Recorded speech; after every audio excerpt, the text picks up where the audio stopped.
It's here in the Chancel of Leicester Cathedral that the people of this city plan to lay Richard III to rest. The remains of the king would be buried beneath this tombstone, the stone itself designed to be simple yet regal. Around it, the white rose of York and engravings of the king's name and dates of birth and death. It's taken months to design. The Bishop of Leicester hopes it will be seen by millions of visitors for decades to come. What is very clear is that the people of Leicester and Leicestershire recognise the magnitude of this event and are absolutely determined to make this memorial and the interpretation of all the events around it outstanding and a fitting place to visit and to welcome the people who will come from all over the world to see it.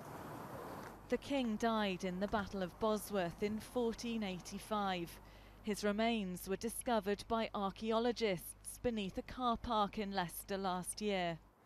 That site is just a stone's throw away from the cathedral, which was chosen as the final resting place for Richard III, until people in York launched a legal bid, claiming instead the king should be buried there.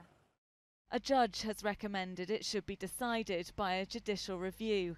Here in Leicester, they say they've reflected the Yorkshire connections of the king in their plans. We've tried to be very respectful. We know that Richard spent a lot of time in the north. He grew up in Middleham and was particularly formed and shaped by his time in Middleham.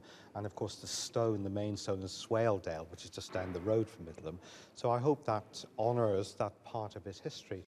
Whether in Leicester or York, careful planning will ensure that finally Richard III will be given a burial fit for a king.